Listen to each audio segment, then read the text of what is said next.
bonsoir amis internautes, heureuse de vous retrouver comme à l'accoutumée tey nag dellusiwaat nañ ci seen plateau l'essence ci seen plateau espace public tey nag espace public bu spécial lay doon ndax du ma ci weet man donc dama koy feggoo ak sama naataango Tange Tandian moom laay feggool bi les plateau lépp rek daal di tënku ci waxtaani actualité réew mi ma nuyu sama naataango ba noppi soog a ñëw ci ki ñuy dalal tey ci suñu plateau Tange ziar naa la. waaw Fatou maa ngi lay ziar di la nuyu di nuyu tous les téléspectateurs yi ñuy safoo di ñu seetaan actuellement en direct sur les deux chaînes Diaspora News TV VIP People TV mu doon ñaari chaînes yoo xamante ni xibaar yu wóor te dëggu la ñuy joxe donc am mbégteeg bànneex rek del soit ci entretien bi ñu fas yéene am. ayca jaajëfale ci la bu baax a baax comme ni mu ko waxee tey nag lu spécial lañ leen andil VIP People moo daal di rek feggoo ak Diaspora News TV ñu daal di leen dégtal entretien bu am solo fas yéene nag dalal ki nga xam ne suñu naataango la itam di suñu doyen ci milieu journalisme di wuyoo ci turu Baba Aïdara moom nag la ñuy feggool ci bile plateau moom la ñuy jot tey daal di feggoog moom waxtaan ak moom lépp rek daal di tënku ci actualité kenn dootu ko présenté te dama koy bàyyi rek mu daal di nuyu mbokk internet yu VIP People waaye tamit yu Diaspora News TV monsieur Aïdara ñu ngi lay nuyu. maa ngi lay fay sister j'espère que yaa ngi si jàmm di nuyu sa auditeurs yi ak sa followers yi si réseaux sociaux yi ensuite di nuyu le frère Tandian di ko aussi féliciter sur le travail qu'elle est en train d'effectuer avec channel am boobu di VIP People. Vraiment c'est un plaisir aussi d'échanger avec lui ci plateau bi. ayca waxtaan bi yëpp nag Tange dafay daal di tënku rek ci actualité mën nañu ko rek daal di tàmbalee ak l'actualité la plus récente wala boog l'actualité bi nga xam ne jamono ji moo lëmbee réew mi di le cas Badara Gadiaga bi nga xam ne nag daal di nañ koy placer sous mandat de dépôt léegi fi procureur jaaroon rek la juge d'instruction bi moom itam daal di jaar la ñu gàll ci ndoddam nag di diffusion de fausses nouvelles discours contrainte aux bonnes mœurs waaye tamit li nga xamante ne moom mooy offense à une personne qui partage wala boog qui exerce les mêmes prérogatives que le chef de l'État waaye tamit am na boo xam ne daal dinañ ko ci gàll itam ci ndoddam dina réception wala boog incitation wala sollicitation de dons yi nga xamante ne en vue de faire une propagande la ngir nag daal di pouvant compromettre li nga xamante ne mooy la sécurité publique. Tange loolu mooy li nga xam ne moom la ñuy toppee kii di Badara Gadiaga balaa ñuy joxe invité bi kàddu. waaw Fatou je crois que Badara loolu lañ koy toppee ñun ñëpp bi ñu xëyee loolu la ñuy jàngatoo. je crois que liñ ci waroon wax def ko ci ay analyse def nañ ko. donc dañuy bàyyi suñu doyen en tant que un sénégalo-américain. di un journaliste d'investigation di Baba Aïdara bi nga xamante ni tey jii mi ngi fi nga xamante ni maanaam mooy États-Unis et quand on parle États-Unis on parle d'état de droit quand on parle États-Unis on parle de liberté d'expression. on parle de liberté de presse tey à travers cette liberté de presse tey ñi gis ci depuis un certain temps. Il y a des voix discordantes yoo xamante ni ñu ngi leen di jéem a museler à travers l'espace public du Sénégal donc dañuy bàyyi suñu doyen rek mu joxe ay argument am comme mooy suñu invité. ayca ban taxaw seetlu nga ñuy àndil ci le cas Badara Gadiaga doyen. merci Tange ci ni ma joxe kii bi encore merci une fois bon xam nga le cas de Badara Gadiaga dafay résumé ci li nga xam ni. dama ko yàggee wax le premier ministre dafa bëgg yore Sénégal ci yorin bi nga xam ni daf ko basé wu tourner que autour de l'affaire Adji Sarr. quand je dis daf ko tourner sur l'affaire Adji Sarr mooy képp ku wax ci mbirum Adji Sarr te li ngay wax nekkul lu nekk ci booram kooku dañ ko war a effacer kooku dañ war a dal ci kaw.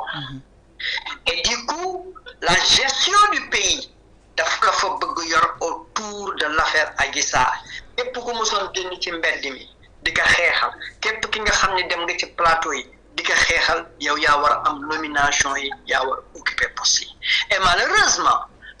ñi fi daan nekk ci mbedd mi di rey seen bopp di xeex di ki nangam au niveau très limité ñoo ngi dem occuper yenn postes yi loolu moom mooy indi problème gestion bii nga am maintenant sur le cas Badara Gadiaga en tant que tel. Le cas de Badara Gadiaga c'est la suite logique quand je dis c'est la suite logique parce que dafa am ay arrestation yu fi am kooku dafay neex premier ministre bi ni arrêté ko dem na ci assemblée mu ni ñi fi nekk chroniqueur yeeg yooyu dinañu leen effacer lan moo ci topp ñu gis arrestation yi nu mu jàllañoo gis fi kaawu ñoom Abdou Nguer ñu gis fi kaawu Moustapha Diakhaté Bachir Fofana ni indi léegi mbirum Badara Gadiaga ba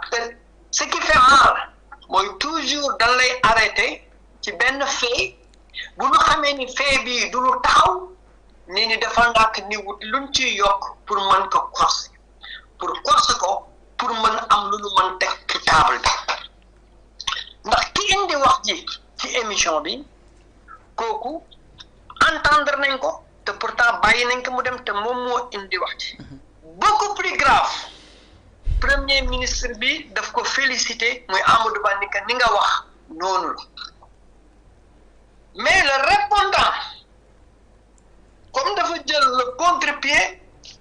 et non seulement mais même plus même pas le contre-pied confirmé c'est-à-dire que gën a détaillé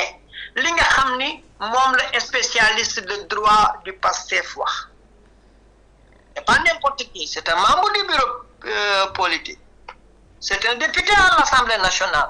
c'est un proche du premier ministre proche du pouvoir moom moo expliqué nit ñi ca la nga xam ni mooy daan bi am wax na ni ndaw si moom salon bi dañ ko condamné ni proxénète maanaam ki nga xam ni dafa ubbi ab place xale yi jigéen ñi ñëw di fa jaay seen bopp wala góor guy ñëw tamit di jaay sa bopp client bu góor mën na fa ñëw comme client bu jigéen mën na fa ñëw loolu la député bi expliqué donc comme lieu boobu député bi considéré wu ko ba muy expliqué daan bi nga xam ne moom la justice moo wax loolu justice moo ko daan mënu koy expliqué kon nag lieu bi noonu lañ ko qualifié kon ka fay liggéeyee da ngay jaay sa bopp ka fay dugg yow ab client nga loolu c'est-à-dire que ni dafa leer soxlawul explication bu bare soxlawul xam-xam bu bare maintenant kii wax na nga kon de confirmé nga ni li nga xam ni moom nañu wax mooy li am beaucoup plus grave quelques semaines avant kooku ni wax proxénète la dafa génn mu ni Sénégal maa ko yor sama loxo rax ci dolli mooy tey bu ma soxla woon Bassirou Diomaye Faye léegi pour mu jox ma 40 millions xaw ma somme bu mu wax bi dina ko jox mais quelles sont les relations entre celle qui a été condamnée comme proxénète bonne relation la am avec la première institution de ce pays muy le président de la République ki nga xam ni musul dem foofu kon kenn mënu ko considérer client fi ki nga xam ni xamul foofu kon kenn mënu ko considérer client ki nga xam ni moom ci boppam nanguwul woon ni sax kii jiim ki tegoon na fa tànk kon ban relation ñoom ñaar nañuy am donc le président de la République arrivé à une telle station am na benn niveau d'information bu Tange Tandian amul am na benn niveau d'information yow bi nga amul am na niveau d'information bi xam ne ñun ñii le citoyen bi amuñu ko donc lan le président nañ ko wan parce que attention il faut être clair quand le président arrive il y a les renseignements il y a les documents il y a les vidéos il y a les photos des informations solides pas seulement sur Sweet Beauté je parle des renseignements sur l'ensemble du territoire c'est-à-dire que le président doit être informé loolu moo tax président de la République di am conseil di toog ak ay généraux di dajeek ñoom maintenant arrivé à la présidence est-ce que le président maintenant détient des informations palpables sous ses mains ou sous ses yeux jusqu'à ce que maintenant il devient maintenant en quelque sorte prisonnier d'une dame qualifiée de proxénète. Attention parce que l'affaire Badara Gadiaga dootul yam rek ci tooñ liberté d'expression mais fu mu nekk ni c'est une menace à la démocratie c'est une menace à la liberté d'expression gis nga liberté ci Sénégal ci jamonoy Idi Amin nañu tollool di tëj nit ñi ci opinion surtout dañuy bàyyi ñi yóbbu ñi loolu c'est un problème dans ce pays-là et je crois que ni tey jii avec la sortie du président pour ki nga xam ne ndem ni li muy wax du dëgg dafay tooñ wala jàngul wala nangam mu dem ba jusqu'à ce que le premier ministre di def une rencontre avec la presse mais waa ji bu jàngoon kon musiba am bu jàngoon musiba am bu la nekkee di jàngul bu la nekkee di xamul dara te loolu ay jiñ la rek amul daay ay jiñ la comme ni mu ko waxee da ngeen ma jiñ kii dañ ko condamné deux choses différentes yéen da ngeen ma jiñ waaye kii dañ ko condamné kon tey jii bu ñuy teg dara ci loxo lanu condamné nañuy tax parce que li ñu jiñ ba léegi kenn mënul wax ni lii am na wala amul ab jiñ la juge bi rek moo ñuy wax am na wala amul mais malheureusement tey jii li am ni dafay fausser même avec l'arrestation des Bachir nga doxante ci ak ñoom Abou Nga dafay indi fausser la première déclaration du président de la République arrivé au pouvoir lan la waxoon dafa ni woon les lanceurs d'alerte dañ leen di protéger loolu kaddu la bi nga xam ni c'est la première institution qui parle waxu njiitum réew du waxu bopp koñ du wér la dañ ciy taxaw dafa nekk garantie boo yëkkati yóbbu ci banque lebal la signature am dafay nekk garantie boo yóbbu ci banque lebal la taxawaayam da ngay lu ñuy taxawaay la bi ñuy yóbbu ci banque en confiance yow lebal la c'est pas n'importe qui lu mu représenté mu rëy dañ ko jox juróomi at ci sunu àdduna mais tey jii xëy na peut-être dinañ ci ñëw avec la sortie du premier ministre li mu ko wax li mu loolu indi tey jii benn problème donc le cas de Badara Gadiaga tey jii dafay delloo le Sénégal à l'époque de Idi Amin. waaw grand Baba juste pour rebondir par rapport à ta question soulever nga ko nee nga le cas de Badara Gadiaga résumé nga ko sur le cas Adji Sarr mais à quand pourquoi à chaque fois que le nom de Adji Sarr ñu dégg ko ci procès rek dafay indi maanaam benn scandale wala bouleversement au sommet de l'État la première fois en 2021 14 morts moo ci am la suite s'est poursuivie avec 83 morts ak ay arrestations yu dul jeex aujourd'hui ce même parti au pouvoir le cas Adji Sarr continue toujours à soulever benn polémique est-ce que amul benn anguille sous roche sur le cas Adji Sarr Sweet Beauty. Effectivement Tange loolu la en fait parce que le cas Adji Sarr maintenant ça devient de plus en plus sérieux jugé nañ ko li ki jugement bi wax leer na waroon na wuy jiwul condamné nañ ko luñ ko condamné mais le malheur est que ci plateau bi indi tey jii coow li nitu pouvoir bi moo ko indi moom moo indi wax jooju dina expliquer loolu mooy lan donc kaw Adji Sarr donc c'est comme benn épine bu nekk ci seen suufu tànk bi nga xam ni ba léegi xamaguñu nun koy buddee te à chaque fois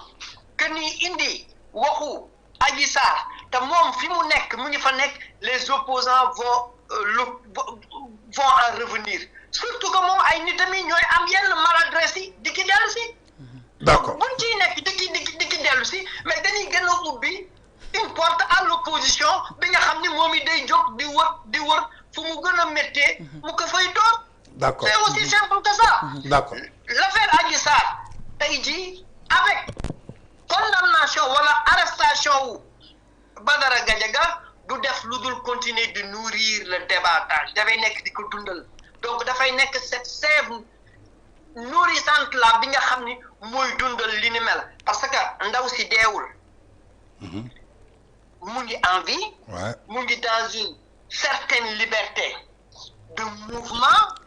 d'action et d'activité donc yoratoo contrôle am bu nekkoon sa réew nga ni nañ ko tëj fii nañ ko def naa la mais yorewoo boobu contrôle ci nit ki donc léegi nag bu demee nag ba nga xam ne quand on évoque le sujet des citoyens libres des journalistes des chroniqueurs le Sénégalais lambda ñi koy arrêté mais doo nekk lu dul di ko dundal donc lan moo nekk au fait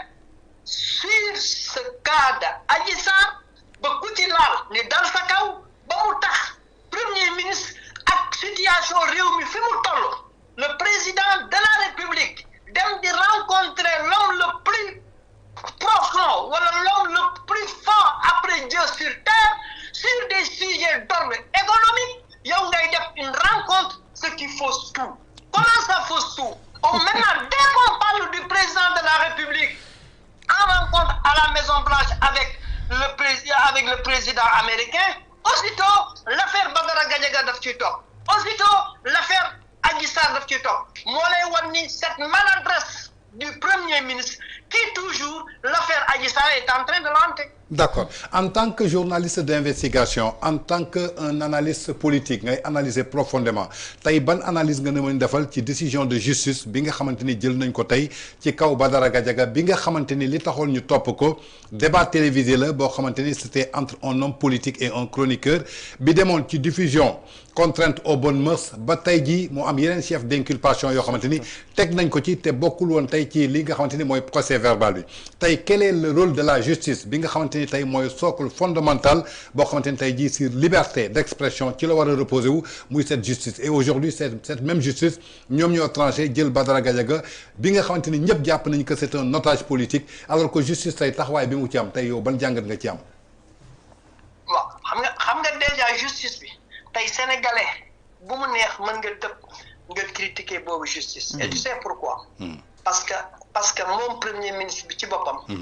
moom moo xas ñuy incarner boobu justice. moom premier ministre moo njëkk a xas ñuy incarner boobu justice kon cela veut dire que ni justice boobu ba léegi mën nañ ko di manipuler même ci biir waxam sax wax na faiblesse bi nekk bi ci biir justice bi. moom ci boppam nee na man bu ma waxee wala nit ñi lu leen neex ni wax ma day jàll mais président bu mu ko waxee mu joxe ordre ne arrêté. kon ça veut dire que ni le président est là en train de donner des ordres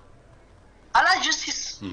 te ñoom du loolu nañu prôné waxuma sax bi nu nekkee ci opposition wala yooyu. mais bi nu yegg ci nguur gi mu nekk kàddu nguur loolu nañ doon yëkkati. di ko wax kon gis nga déjà foofu ça pose problème bu dee léegi justice boobu ci boppam ki kay censé défendre. ki kay censé encadrer kooku moo ci xam moo njëkk wax justice bi. dañ koy manipuler ça c'est une accusation grave ci ku mu jógee muy le premier ministre te tey jii li am ci Badara Gadiaga daf ko mandargal ndax téye nañu nit bi nu clameur bi jógee ni ngi ni non lii nag wax dëgg yàlla doy na waar ñu ni kon dana gauche trop ñu woo Badara Gadiaga te woowu na Amadou Ba ñu indi Amadou Ba ñu wax ak Amadou Ba temps bu mu fa def mu néew mu daal di dem kii ñëw ni téye ko mais kon cette justice là li premier ministre bi di wax lii takki topp ni dafay doon li nga xam ni mën nañu wax ni kon premier ministre bi wax na dëgg kon li fi nekkoon jógu fi est-ce que kon li fi nekkoon moo tax ñoom ñu fal leen je ne pense pas ndax bu fekkoon ni li fi nekkoon neexoon na Sénégal yi kon ñoom kenn du leen fal ndax dafa bokkoon ci point yu majeur yi nga xam ni ñoom dañ ko tegoon di ko dénoncer pour que Sénégal mën a soppeeku ci anam yi nga xam ni moom nañu yaakaar maintenant c'est vraiment décevant de voir que ni des gens yi nga xam ni jàng nañu bi jàng xewee ñu opté pour waat nekk des juristes tey jii ñi bàyyi ñi leen di bëgg a manipuler nii c'est décevant pour cette république là parce que ñun ñëpp Tange man bu ma tooñee ci kenn rek laa yaakaar mu faj ko mooy justice yow bu la tooñee ci kenn rek nga yaakaar mu faj ko muy justice gis nga même implication yu ma am yi dafay dem d'ordre économique sur même les investisseurs quand un investisseur veut venir dans un pays xam nga lu muy njëkk a def cabinet yi ni ngi foofu Dakar j'en sais quelque chose parce que plusieurs cabinets boole naa leen avec des investisseurs américains mais lu ñuy njëkk a def mooy dañuy njëkk gëstu nan la justice bi tëddee foofu parce que du ma ñëw kat def fa sama alal te buñ ma tooñee ni jàpp justice bi manipuler que nu mu leen neexee déedéet loolu na ngi njëkk a assuré wu ndegam justice tëdd nañ njaaxaanaay ci dëkk boobu justice bi lan lañ fi wane ni wane ay exemple ñu ni ci procès nangam lii ak lii am na ci investisseur nangam lii ak lii am na léegi investisseur bi soogay ñeme donc l'affaire Badara Gadiaga la manipulation de la justice et le désir du prince dafay sax faire peur à ces investisseurs pour ñu ñëw investir ci dëkk bi kon en conclusion la justice s'est laissé faire parce que ki nga xam ni moom ci boppam moom la ñu topp bëgg-bëggam mu naan dafay effacer chroniqueurs yi et cetera ak ñooñu kooku ci boppam moo wax justice bi système bi mu ngi fi ba léegi bi muy xas justice boobu rëccul ci moom donc le cas de Badara Gadiaga dina gën a exposer cette justice dina gën a indi tiitaange ci askan wi et en même temps ci ñi nga xam ni bëgg nañu ñëw indi seen alal liggéey ki ci réew mi. D'accord. Les investisseurs. Juste rek pour rebondir par rapport à cette justice ak par rapport ak tey li nga wax ni que le chef de parti du PASTEF dafa génn dëggal ni que li fi amoon ci justice ñu ko doon xeex ba tey moo fi nekk mais tey suñ ko simuler ak le cas de Badara Gadiaga est-ce que du am incohérence par rapport à ses propos parce que dafa ne moom saa yuñ ko waxee président du ko régler te xamul ba tey jii lu tax du ko régler te président suñ ko waxee mu régler ko tey mën nañ jàpp ni kaawu Badara Gadiaga maanaam li indi coow li ci turam la jógee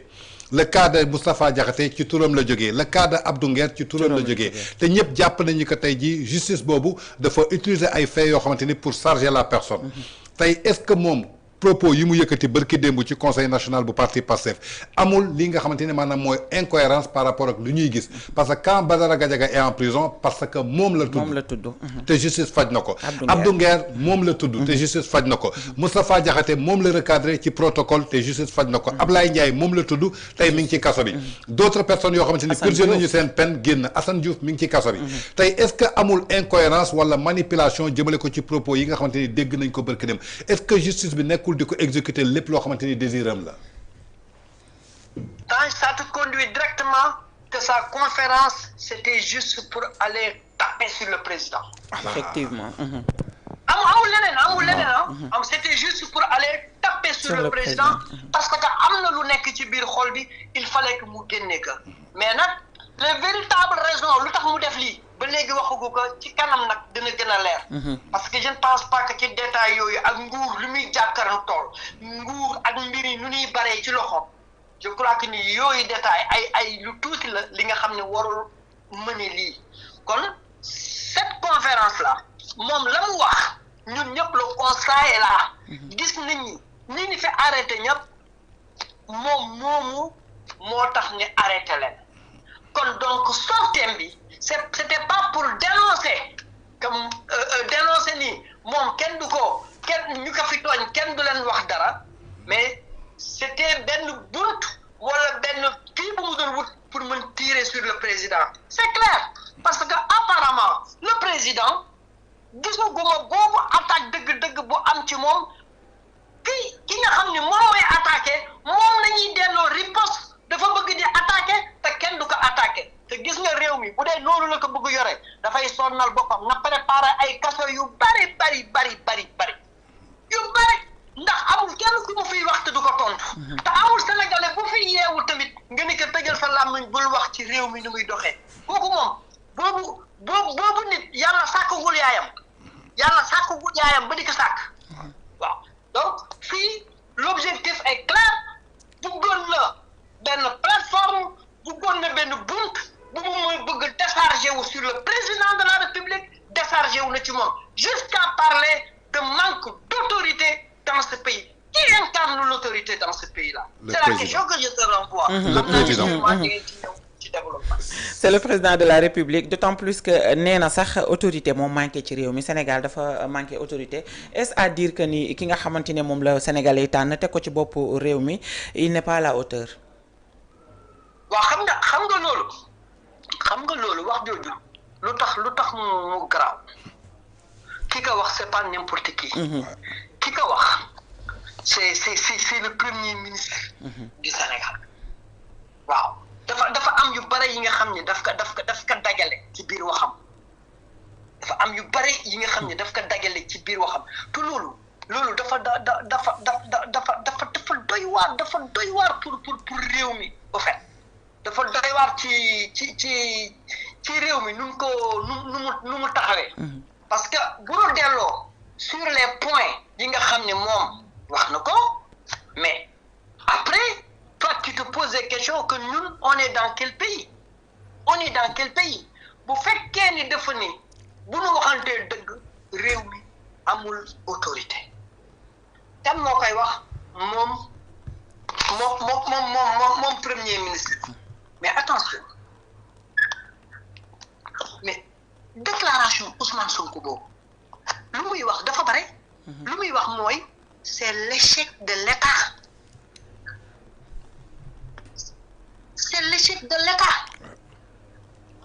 waaw échec bu garaaw lay wax noonu sans rendre compte en fait waaw parce que bu nee moom ñooñu nga xam ne ñoom ñooy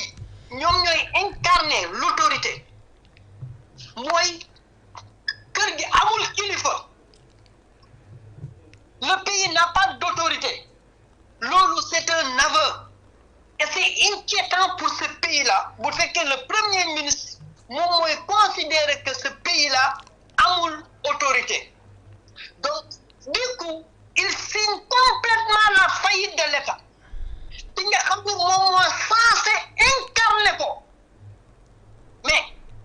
attaque boobu ça vise qui mais doyen grand baba tey suñu nee le chef du gouvernement c'est lui qui doit développer la politique définie par le président de la République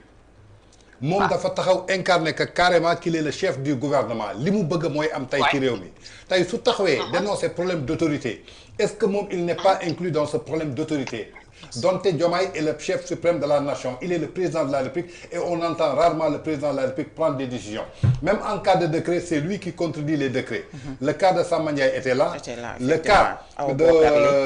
de sa déclaration de politique générale était là le cas de la dissolution de l'Assemblée nationale de la dissolution du Haut Conseil des collectivités territoriales il a devancé le président de la République par rapport à ses dires et ça s'est concrétisé tey est-ce que su ne benn défaillance au niveau de l'autorité de l'État moom lan moo ci part de responsabilité pourquoi il se désengage dès maintenant moom dafay wax sans pour autant muy rendre compte ci la muy wax moom laa doon wax noonu ci sama commencement wax ma ni c'est inquiétant te lii moom premier ministre bi wax dafa wane lu ñuy woowee la faillite de l'État bi nga xam ni moom moo censé incarner cette autorité-là donc def naa benn article ma ni cette attaque vise-t-elle le président son propre ministère moom premier ministre bi l'armée la justice les forces de l'ordre lu wérta am mooy waxam bii dafa démolir carrément li nga xam ni moom nañuy woowee la cohésion républicaine dafa démolir complètement l'architecture même de commandement au sommet de l'État la toj complètement la toj léegi nag loolu dafa créer un précédent très dangereux dafa mel na ni on a un premier ministre qui est en rébellion contre sa propre chaîne hiérarchique dafa dem en rébellion contre le président parce que mu ngi naan te amuloo kër gi amul kilifa lu tax moom mu génnee ci boppam dafa ne ngeen bàyyi ma gouverner dès sax mu ne nañ ko bàyyi moomu gouverner kon yéen ñii yéen kii alors que ça fausse complètement ce que dit la constitution sénégalaise en fait ça contredit complètement ce que dit la constitution sénégalaise et c'est ça pour te dire que ni le mal est profond parce que bi mu ko waxee après li mu ko enchaîné moom mooy problème bi parce que dafa ni nañ ma bàyyi kon ma gouverner mais au fait qui gouverne? On peut se poser légalement des questions que qui gouverne dans ce pays-là? Ouais. Qui gouverne dans ce pays-là? Maintenant, de stabilité. C'est-à-dire que yu mu créé dafa bare. C'est ça le malheur sur la sortie de ce premier ministre. En conclusion, tu peux dire que le premier ministre, est-ce qu'il n'a pas besoin d'aide psychologique? Parce que c'est quelqu'un bi nga xam ni dafay wax lii 30 secondes après mu démentir boppam. Ma ngay wax ñaroon saaga 30 secondes après il qualifie une bonne partie de la société civile sénégalaise de fumier. yow yaa ngi dara ngi saaga yow 30 secondes après yaa ngi saaga nit ñi. C'est extraordinaire. C'est que ça devient un cas clinique bi nga xam ni réew mi war nañ ko xoolaat tâche. D'accord. Alors vas-y Fadi. Alors balaa ñuy ñëw ci digganteem ak société civile parce que comme li nga wax léegi rek message bi mu lancé jour boobu dafa bëri ay branches yu bëri yoo xam ne mën nañu ci sukkandiku pour waxtaan si bëgg naa ñu ñëw ci retour bi nga xam ne daanaka annoncé na ko mbirum jëlaat mandat wu député. Est-ce que dafa am message bu mu bëgg a lancer les Sénégalais parce que gisoon nañu aussi jour ouverture li nga xamante ne mooy 15e législature bi mu ñëw déposer lettre de démission est-ce que c'est possible qu'un député démissionne de son poste de député ba pare toogaat ci ay biir waxam mu ñu dégg ko mu ne su fekkee liggéeyam doyul président de la République na ko bàyyi moom dina demaat ci assemblée récupérer siège am. waaw loolu mooy menace bi nga xam ne daf ko teg ci boppu président bi au fait pour wan que ni man fii boo ma fi jógee man am naa beneen pouvoir bi nga xam ne mën naa ko utiliser contre toi. mooy la majorité. ñooñu man nañuy topp mooy man boo ma joxul place bi nga xam ne danga ma fay nommer man sénégalais yi fal nañ ma donc le pouvoir de député danga ko fal maintenant démissionné na suspension la ak lu mënti am déjà li mu wax wan na carrément le président que daw ma damay xaar nga dàq ma dem assemblée pour te rendre la vie difficile message bi dafa leer du ma démissionné waaye ba ma dàqee am naa fu may dem di la rendre la vie difficile. Il y a un problème d'abord de cohésion pour l'intérêt de ce pays-là. Ça pose déjà problème. Menace bi dafa leer. Avant ma ubbi benn parenthèse le manque de respect mu ngi démarrer président bi di tukki nga ni gungewu ko président bi di ñëw nga ni jëli accueillir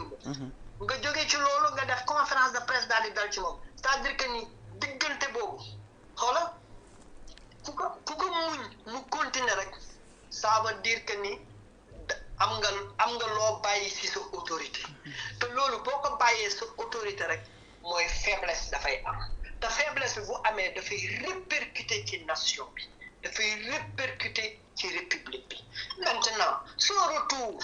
à l'Assemblée étant député bu démissionné wala démissionné bu suspendre je crois que ni les textes de l'Assemblée wax nañ ci même bu fekkee ni dafay dellu ci condition yooyu ndax dañ ko éliroon comme député mais il y a un autre cas qui se pose devant lui. Sa condamnation loolu gën a tax mu mer ba di xas suñu juriste yi mooy rabat d'arrêt bi effectivement donc sa condamnation qui est maintenant définitive il y a ce qu'on appelle le cas Barthélémy Dias on ne peut pas l'appliquer sur Barthélémy Dias et ne pas l'appliquer sur lui le député effectivement Ousmane Sonko on ne peut pas l'appliquer moom non démissionné wul daf ko suspendre non suspendre dafa démissionné waaye loolu yëpp bu ñu ko tënkee ba borom xam-xam yi sottee ko wax lépp mooy est-ce que député bii nga xam ni rabat d'arrêt bi dañ ko rejeté est-ce que mën na toogati ci kanamu askan wi di leen fa toogal ndaxte kat dafa am lu mel noonu dañ ko fi teg ci ndoddu ki fi nekkoon maire Dakar donc en aucun cas ces menaces là dafa am fi bi léegi nag bu ko nguur gi nangulee loolu mooy c'est-à-dire que ni ci lii ñu toll nii mooy xëpp nañu république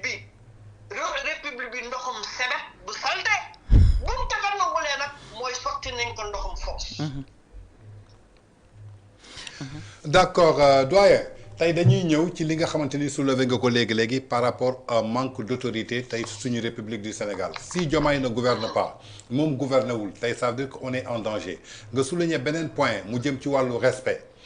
manque de respect weesuwul tey ce président du tukki nga ne gungewuma ko muy ñëw nga ne teeru jiwuma ko ba noppi nga def point de presse daal di koy attaquer frontalement tey moom ci biir discours am boobu mi ngi sàkku benn respect mutuel jëmale ko tey jii ci ñi nga xamante ni ay kilifa lañu dañu am jabar am doom am ay waajur alors que moom fi mu toogee di sàkku li nga xamante ni tey jii billet aller retour la muy le respect bés boo koy jënd da ngay jënd un billet aller retour. ki nga koy jox da nga ko war a delloo effectivement donc tey ban posture la Sénégal taxawee par rapport à ces messages tey su dee président dàqu ko est-ce que du toog ci biir primature gàllankoor action président de la République. est-ce que tey bëggul président dàq ko mu victimiser wu ci kanamu sénégalais yi ne man maa ko joxoñ maa ko tànn tey jii. mu remobiliser waat basam comme ni mu defoon avec Macky Sall. tey jii ba sénégalais yi jàppale ko est-ce que du loolu du benn jeu boo xamante ni moom la ñu bëgg a contourner vers l'Assemblée nationale.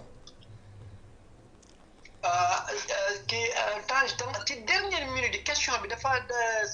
coupé woon. dafa coupé woon. d'accord j'ai dit que par rapport li mu souligné. ci question d'autorité on n'a pas d'autorité aujourd'hui donc le président ne gouverne pas moom gouvernewul c'est un danger massif.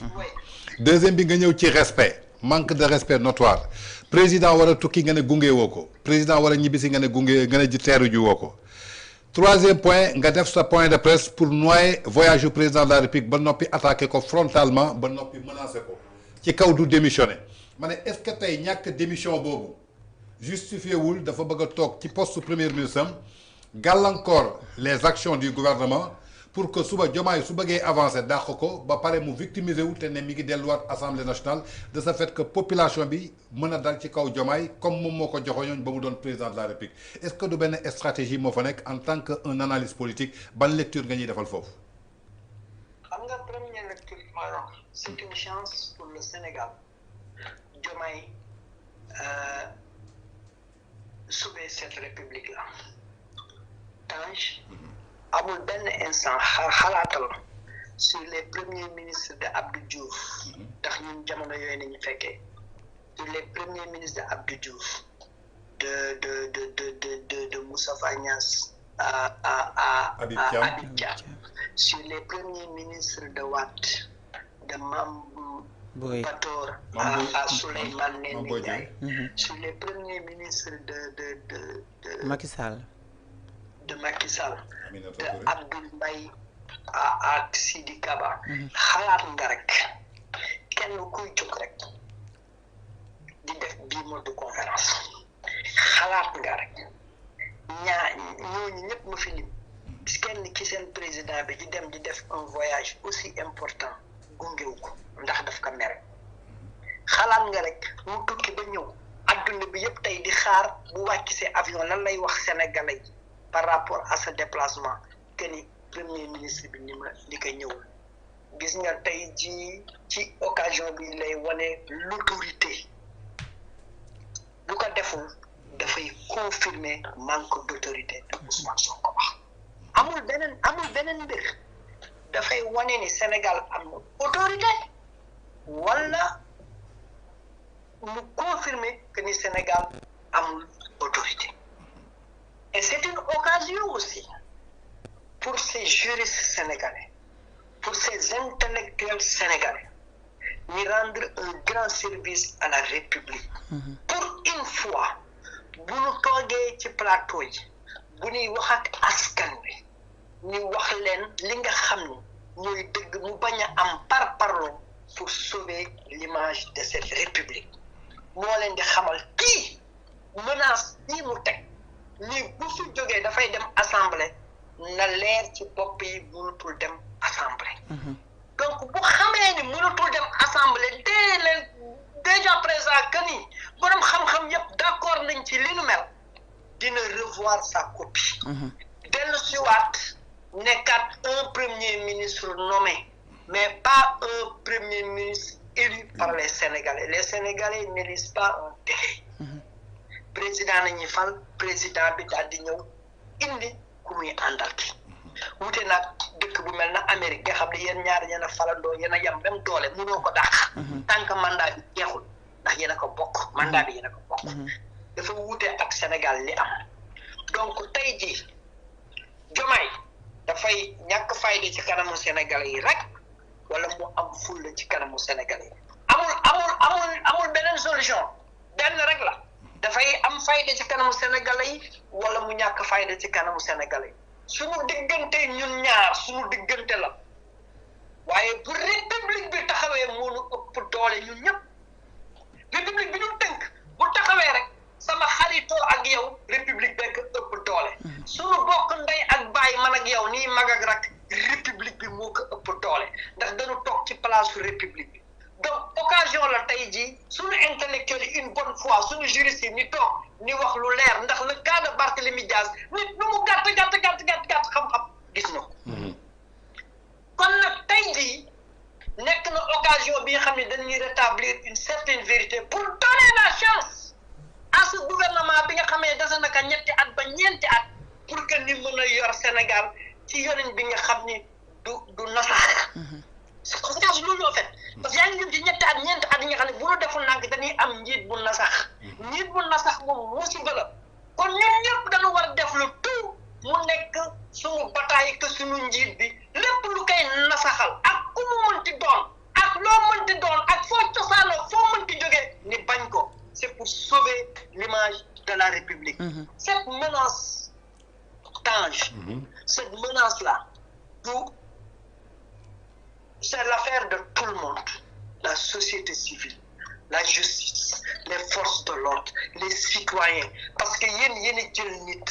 ni que juróomi at yaay signé pour nous Ousmane a choisi un candidat alors que les Sénégalais ont élu un président c'est différent Ouais. Il n'a pas choisi un président hein? Il a choisi un candidat. Ouais, il a choisi un candidat après Sénégalais yi ñoo déterminé ni candidat bi moom la ñu àndal les 54% de Sénégalais ñi nga xam ne ñoo nekk ci biir liste électorale bi ñoom 54% yi ñoo ni ñu de candidat bi ñu tegal moo ñu gënal yeneen candidat yi ñu tegi ñaari affaire yu wuute la il ne nous a pas donné un président il nous a présenté un candidat Sénégalais yi ñoom ñoo choisir njiitum réew boobule donc bu ñu am bor bu ñu amante c'est au niveau de leur parti mais dès qu'on arrive au palais c'est différent ce n'est plus une question de parti li nga mandargal mooy keroog bi mu yegg see palais jël langue dafa démissionner ci parti bi il ne raisonne plus en parti mais il raisonne en tant que républicain en république entre guillemets. D'accord. D'accord. ba tey foofu laay rebondir ñëw tey ci li nga wax il faut que sénégalais yi xamal ni que mënatul dellu assemblée nationale mu doon benn bataille d'opinion bi ñuy gagné mais moom dafa mel ni ku anticiper bataille d'opinion bi parce que ci rabat d'arrêt bi ci premier jour bi la njëkk a def sortie te sortie boobu mi ngi pesé wu ci wàllu inéligibilité en 2029 alors que tey ñi jàng droit juriste yi ba ñu bokk ci moom xam na ni que loolu dafa nekk en jeu fii ba 2039 mu ñëwaat tey ci delluwaat assemblée nationale suñu sukkandikoo ci article 255 bu règlement intérieur bu assemblée nationale dafa ne le mandat de député n'est pas compatible avec une fonction d'institution au niveau de la république tey mu xam na ni que démissionné na wala suspendre la ko alors que moom dafa newoon dafa ñëw pour démissionner parce que am na beneen liggéey bi koy xaar est-ce que tey Barthélémy Dias jëlul le devant lui qui l'a menacé hier ne delloom assemblée nationale mooy ñoom ñoo fay ànd. effectivement wala ñu fekk ko fa daal di koy déjjati. est-ce que Barthélémy Dias jëlul devant bi allo. allo. allo. ah d'accord maa ngi yem bi nga est-ce que Barthélémy Dias jëlul les devant. voilà par rapport ak tey jii li mu wax ni que su nammee dellu assemblée ñoom ñaar ñoo fay ànd wala sénégalais ñëw fekk ko fa déjjati ko alors que moom tey day jouer ci benn bataille d'opinion que mën na dellu foofu assemblée nationale alors que tey texte yi ni mu tëggoo ci condamnation définitive mayu ko ko rabat d'arrêt bi aussi dafa jouer ci li nga xamante ni maanaam mooy candidature en 2029 parce que la condamnation a été définitive et le conseil constitutionnel va tenir compte de cette condamnation définitive. waaw xam nga Tange gis naa ak fii angle bi nga demee ak fi nga xam ne waxee na ko ci kanamu micro yi ni dafa ñëwoon pour présenter démission bul jàpp ci waxam parce que déggul tubaab quoi déggul tubaab xam nga. waaw mën na jaawle démission ak suspendre. xam nga quoi donc bul basé wu ci li mu wax noonu ci micro bi dama ñëw ko présenter sama def parce que déggu tubaab. lan mooy démission ak lan mooy suspendre xam nga ko quoi donc loolu da nga ko koy jéggal. léegi lan la keroog ban forme la jël mu remplir yan expression la jël dañ koy bind ci kayit bi loolu moom moo am solo. waaye loolu yëpp buñ ko tënkee ba pare mais dafa am lu ñuy woowee jurisprudence ndax dafa daloon député na moom lan moo taxoon kon moom muy dem di dem defi rabat d'arrêt bi d'autant plus que ni dara mënatu ko tere pour bokk élection comme dara mënul tere pour ñu fal ko moom rabat d'arrêt bi kon lan la gi doon wuti foofu te du mu koy def di suuf digga kii loolu la doon wut pour que dara du ko écarté ni mën ko fal dafa am lu ko bloqué mbir mi dafa dellu si waat ci boppam mooy li ñuy wax yéene borom ma ci fanaan lanu yéene woon Barthélémy Dias tey jii moom mooy ñëw nekk taxaw ci kanamam nekk benn boule de neige bi nga xam ne duñ ko mën a pénétrer en bon politicien Barthélémy Dias ñëw na pour fàttali Sénégalais yi son cas c'est pas parce que Barthélémy Dias veut retourner à l'Assemblée mais c'est pour leur dire que ni moom mënul dellu Assemblée ndax li ko bukki bu ko mat bukki boobu moom moo mat Ousmane Sonko et beaucoup plus grave moom daf koy empêcher mu bokk ci élection 2029 voilà ce qui lui fait mal au fait coow ci justice bi ak ci nangam yëpp daf ko métti et maintenant bu forcé woo pour ni dafay dellu assemblée ñu nangul kaka te xaw ma nan ban alchimie nañuy utiliser pour nangul ko ils vont créer maintenant un monstre dans les rues de Dakar en l'occurrence Barthélémy Dias instabilité boobu soxlawoo ko ci réew mi instabilité boobu Diomaye Faye soxlawoo affaire bi dafa am ay conséquences yu large ay conséquences yu large lay am parce que boo ko indee rek tu es en train de créer un rebelle parce que mënuloo ko teg lii ay weer dal ci kawam yow loolu dal sa kaw nga ne yow kenn du la ko teg yow yaay kan ban sant nga fi sant bu fi Sénégalais santul ban mor di judd nga fi judd bu fi Sénégalais juddul ban xam-xam nga fi génne bu fi Sénégalais génnul ba yow ni lay nangul lii te duñ ko nangul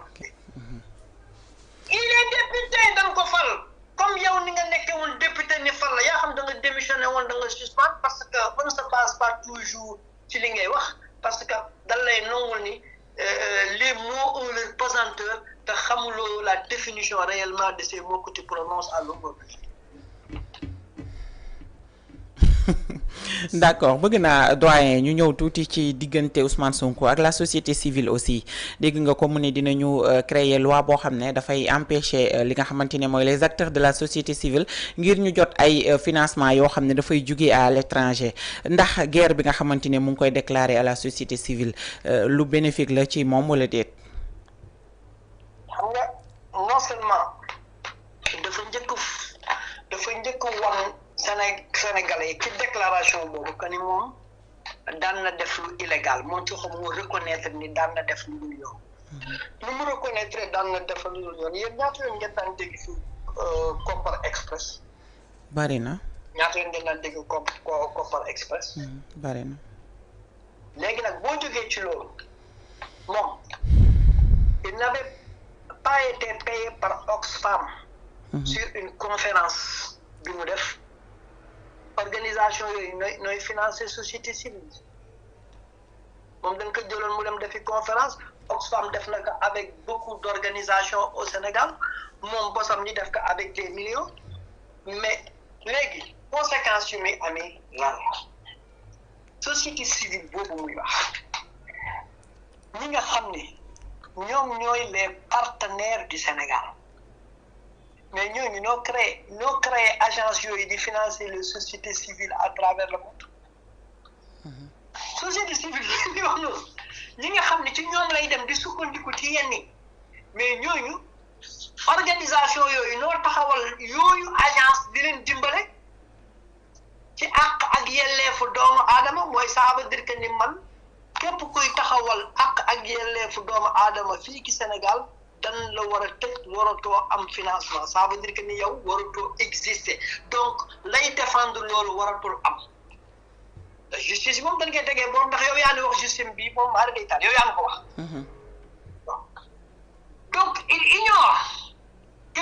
organisation yooyu bañ nañ ko ba seen puissance ak ñi nga xam ne ñoo leen di dimbale dañ leen di boole sax bu élection amee ci àdduna bi ci Afrique mi nga xam ne toujours élection day am problème dañ leen di jox mandat ni dem di surveiller ji da ngay gis ñoom Alioune Tine ni da leen ni leen tey jii boole nañ leen ci superviseur Nations Unies boole na leen ci pour les élections au Tchad wala au Congo en Namibie et cetera donc ça veut dire que ni mesuré wul loolu yëpp mesuré wul loolu yëpp donc et c'est ça le malheur est-ce que tey jii l'opposition sénégalaise du opposé Macky Sall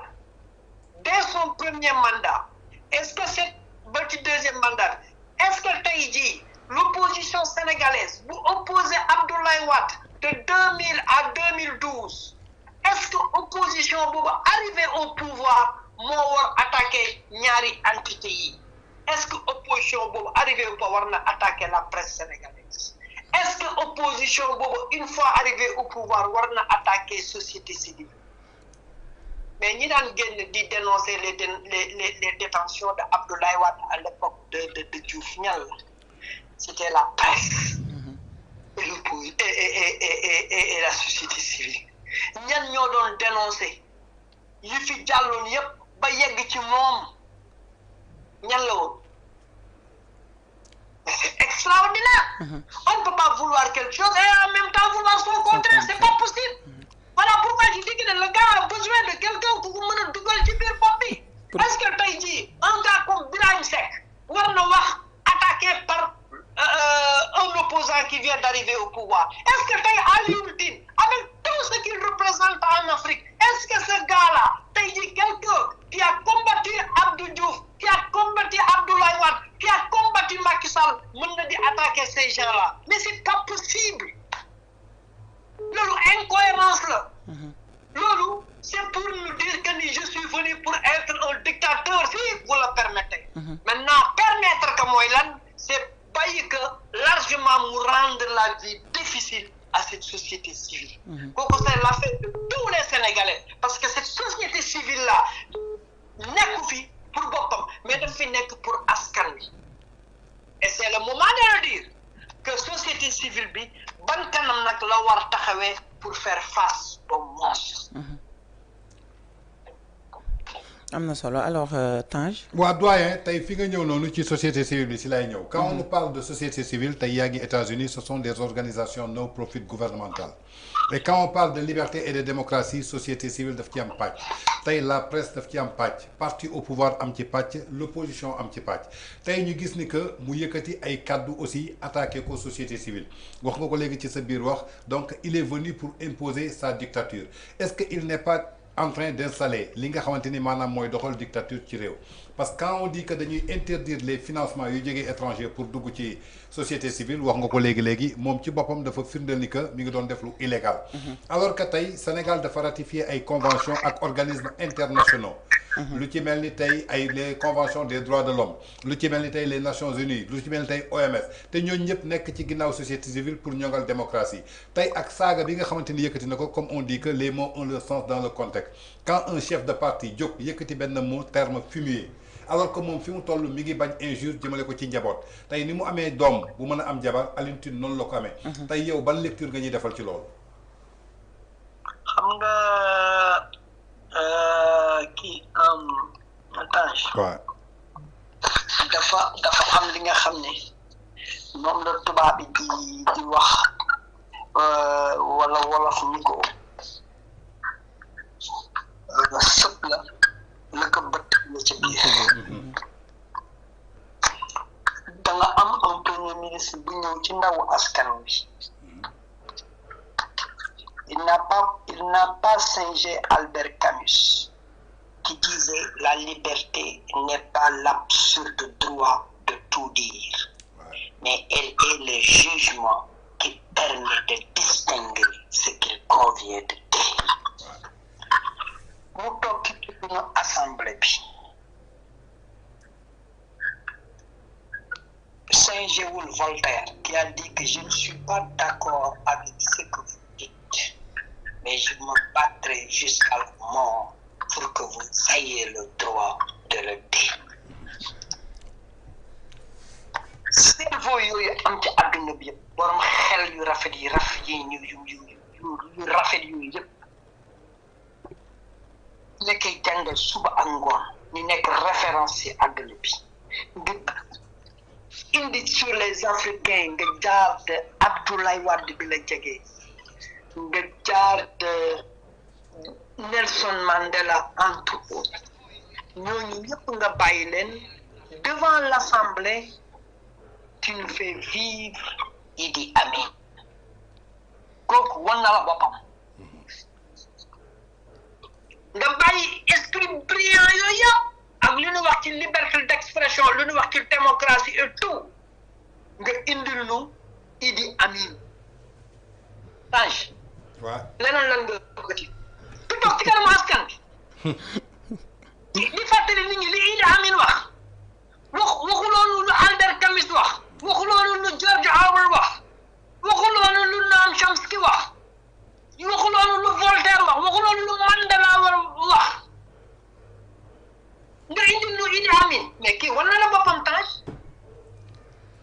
kii war na c'est-à-dire amul beneen explication bi nga xam ni di mën nañ ko di wax parce que ki mu indi ci ndawu askan bi moo leer kooku dañu xam lan la nekkee woon ci àdduna bi Ouganda.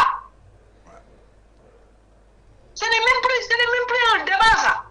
Que le gars-là est là pour imposer une force bi nga xam ne dafa yaakaar moom rek moo ko détenir dans ce pays-là. Et que xamul ni yorewul force bi képp ki nga xam ni da nga jóg ngay xeexal askan wala ngay wax askan wi li nga xam ni daf koy dëgëral ci koom-koomam daf koy dëgëral ci suturaam daf koy dëgëral ci libertéem askan wi dina la topp ba keroog ñuy gis leneen askan wi bu ñu gisee leneen di nga xam ni kon moomuloo askan wi li nga doon wax rek ni ñu gëm mais bu la gisee ci biir terrain bi mais Tange Ousmane Sonko bi mu nekkee premier ministre attaque yu mu amee est-ce que am na ko bi mu nekkee opposant non ñaata plateau nooy génn tey di critiquer l'action de Ousmane Sonko est-ce que bi mu nekkee opposant amoon na nga kenn sañul woon sax wax parce que ni li mu doon wax nit bu ko dégg da nga koy nangu nit bu ko dégg da nga koy nangu parce que lépp lu muy wax pour yow la da nga ciy gis sa bopp mais bi mu demee en activité gis nañu li mu doon wax dafa méngoo complètement ci ni nga xam ni moom mooy son comportement donc le gars il n'est rien d'autre qu'un dictateur bi nga xam ni dafa wér ci kanamu nit ñi il faut le dire c'est-à-dire que il faut le dire parce que mais xool leen Ousmane Sonko buy wax il est énervé te yow yaa ngi yor nguur te yow Sénégalais yi lan lañ la war a joxal ci lan mooy yow poste bi ngeen occupé mooy poste yi gën a kawe ci Sénégal amatul leneen lu ko gën a kawe lu la Sénégalais mën a jox la dem rek nga remplacer yàlla la la Sénégalais yi deseel amul leneen mais tey jii li ngay wane mooy doole bi nga xam ne Sénégalais yi ñoo la ko jox en fait il faut pas avoir peur de le dire le gars est parti pour être un dictateur maintenant c'est aux Sénégalais de le refuser au fait donc Tange quelqu'un qui nous parle de Idi Amin wan nañu boppam ba noppi s'il nous parlait du prophète ñu gëm ni xëy na taxawaayu yonent bi la s'il nous parlait de Voltaire ñu xam ni c'est l'idée de Voltaire s'il nous parlait de George Orwell ñu xam ni il parle taxawaay boobu lay taxaw s'il nous parlait des grands démocrates de ce monde-là ñi xam ne ci noonu la taxaw mais dafa ñu indil ki nga xam ne mandarga dictateur yi gën a sanguinaire ci àdduna bi la ñu indil donc y a rien à développer sur ça le gars est un dictateur il faut faire face c'est tout. D'accord tey ñu am occasion jàkkaarloog un journaliste d'investigation bërki démb ñu gis le retour de Cheikh Yérim Seck en tant que aussi journaliste bu junj demander benn question aux journalistes d'investigation jëmale ko tey ci la vrai problème bi nga xamante ne vrai problème bi nga xamante ne tey jii moo soulevé coow li parce que wax nga ko léegi nga ne saa yooyu wax il est énervé tey mu sukkandiku sur la nomination de Samba Ndiaye la question posée au président et la réponse qu'il a répondu que c'est le premier ministre qui doit répondre à ses actes deuxième bi muy problème bi nga xamante ni am nañ ko ci campagne agricole bi entre le ministre des finances et du budget Cheikh Diba ak li nga xamante ni indi woon na retardu conseil des ministres bi ak l'implication de la deuxième femme du président Bassirou Diomaye Faye dans les sommets de l'État nee na journaliste d'investigation ou bien ñiy def lecture politique mën nañ ci déduire ay conclusions et les Sénégalais attendent ces conclusions comme tey am nañu occasion jàkkaarloog un Baba Aïdara qui est un journaliste d'investigation. waaw xam nga damay ñëw ci fi nga daanalee de l'épouse du président de la République. waaw. gis nga njiit kër Tange kër gu normal sax kër gu toog bu normal jigéen moo koy yor. toutes les familles organisées je parle de toutes les familles organisées day fekk ni yaay am na mainmise ci famille boobu c'est que yàlla moom moo leen ko defal. Regarde tous les grands hommes toujours on parle de leurs épouses. Toujours on parle de leurs épouses ci tolérance bi ci aptitude bi ci vigilance bi et tout. Sénégal nag dama am benn habitude bi nga xam ni bés boo joxee sa jabar cër bés boo ko joxee respect ñu ni dafa ragal jabar ci ki nga xam ne yaa ko doxal yow yaa dem nga choisir ñu takk nga noo koy ragale mais c'est que esprit boobu nañuy demee moi j'aurais peur ñu ni président bi faalewul jabar ci loolu musiba la ci kër asamaak ci réew yi avancé yëpp dañu protéger jigéen dañu nangul jigéen dañu ko déglu c'est-à-dire que dañu ko déglu et tamit je vais te dire une chose gis nga quand tu ouvres un business au Sénégal boo ko joxul jigéen business bi daam vas-y dans les écoles et les universités tey jii jigéen ñi ñoo fa ëpp te ñoom ñooy jël les premières positions boo ko seetloo jigéen ñi dañ leen yar dans la société sénégalaise bi nga xam ne dañ leen yar comme ay manager da ngay gis ni sax taaw yi nekk kii jigéen ci biir kër ñi ci ëpp sax boo leen gisee sëyatuñu dañuy fase duñu yàgg ci sëy tu sais pourquoi parce que dañ leen yar ni nekk leader ci kër ñoom ñi ngi toppatoo fóot bi ñi ngi toppatoo nit ñi sol lu set ñi ngi toppatoo nit ñi lekk lu baax ñi ngi toppatoo nit ñi mën a nekk bu ñu wàcc école ni ñëw ni fekk ni lekk c'est-à-dire que ni dañ leen jox pour ñu uuf njaboot gi noonu nañu defaree jigéen Sénégal pour mu uuf njaboot gi donc bu ñu nee jabaru président dafa am lu mu ci dugg c'est bien que mu am lu mu ci maintenant duggam est-ce que dafa génn mu war a impacter la marche de la République non mais ci kër ak jabar bu communication boobu mënul dem si seen diggante ñoom ñaar mais mari day tànn kon président ñan lay communiquer ak ñun kon président nan lay communiquer ak ay ministre am ak yooyu il faut que ni def li ci nekk ak place am xam nga Diomaye kañ ngeen ko doon xas bu jabaram toogee ni ko Diomaye ndaw si ñuy wax ci xam nga ko mu ni déedéet mu ne ko Diomaye foofu Amadou Ba di woowee benn proxénète moo ko ubbi xam nga fa mu ni ko déedéet nañu fàttali ko kàddu googu jigéen laaj na ko jëkkëram xam nga Adji Sarr xam nga ndaw si mu ni déedéet xam nga place mu ni munuma fa dem ndaw si ak muuroom ak sellam keroog joogi nee na ci la pare ca wax maintenant ce même gars quelques semaines après ñëw ni dem na fa ñëw ni xam nga ndaw si mais kooku est-ce que xam nga góor dëgg-dëgg loolu bu ko dalee ci biir këram lan la war a def dafay dóor boppam bal ci bopp et voilà pourquoi des gens dignes comme Dominique Strauss-Kahn l'un des meilleurs économistes de ce monde-là a disparu et voilà pourquoi celui qui était parti pour remplacer Obama le démocrate gouverneur de New York tout puissant de gouverneur de New York a disparu. D'autres sont allés encore beaucoup plus loin de nous rey seen bopp ñu xaru. Voilà des hommes. De ñooñu nit. Donc si tu as un cas comme ça bu jàkkaarloo noonu ak njabootam ak la mu wax mu dellu ci wax moo tax toujours je dis que ni man si on parle de ce cas-là damay rabattre toujours ci ndaw si la mu wax. Ndaw si xam nga ko tontu wi déedéet place ba xam nga fa tontu wi di déedéet kooku bu ma ko sama jabar defaroon dootuma teg bët ci ko suuf ba ma naan maa ngi taxaw ci kanamu Sénégalais naan leen jox leen ma mu jiite leen c'est pas possible c'est-à-dire que ni donc Tange Ousmane son problème mooy Ousmane dafa soxla borom xam-xam buy wàcc nit ci dangaram mu dimbale ko sinon loolu bu amul xoola de bêtise en bêtise lay dem. D'accord. C'est-à-dire que du génn ci ay bêtises. Mariam Faye lu nekk accusé woon nañ ko fi. lu nekk accusé woon nañ ko fi. Donc c'est au tour de Absa Faye xaw ma Absa Faye la tudd xaw ma. Absa. Faye la sant n'est-ce pas. Ouais. C'est au tour de Absa. dina dégg lu nekk. dina dégg lu nekk. En tout cas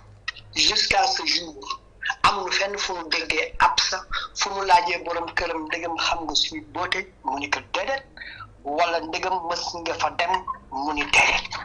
loolu moom lu am la kon nañu bàyyi des accusations gratuites et pour protéger cette république là bu ñu nangu ces gens là bëgg tourner mbir mi pour nous mettre en mal avec celui ki nga xam ni moom moo nekk en charge de notre destinée pendant 5 ans. Toujours bu la bëggee ñàkkal fayda dafa ragal jabar ji moo koy wax nangam tey jii góor gu respecté wul jabaram sa kër tas na kooku xoolal bul sax sonn toutes les familles stables au Sénégal dañu jox jigéen këram dañu jox yaay man de sama yaay ma yàlla te sama baay ngi foofu bu xëyee xamul jàngi naa wala jàngiwuma ki jàngiwul woon ci école musul dal école moo doon toppatoo loolu en tout cas Tange moi je te dis tout de suite man Baba Aïda man bu sama salaire yokkoo suma jabar moom koy yëgal ma jabar moo naa ma xanaa seen salaire da nga am prime wala salaire da nga ko yokk du ma tëdd guddi di xalaat suba dama war a joxe dépense wala dama war a fay ndox wala dama war a fay courant parce que def naa de telle sorte que ni coono googu dama ko teg gi sama bopp xam naa daal maa ngi ak sama carte bancaire sama oto sama biir poste heure bi ma soxla carburant dinaa ko def bu bëggee dem restaurant dinaa parce que wóor na ma ni dinaa ko fekk parce que xam naa ni li koy sàmm ça représente une mère. Arrêtez que ni Sénégal ces gens-là bu ñu bëggee attaquer nit ni jabaram moo koy manipuler loolu moo waral ni violer jigéen di ko def lu nekk di ko toroxal nit ñi di ko accepter parce que dañu dem ba nga xam ni dañu digal ni nit pour ñu ñàkkal ko fayda dañuy wax jigéen moo ko jiite. jabaru Diomaye Faye du moom moo àndoon ak Ousmane Sonko di def campagne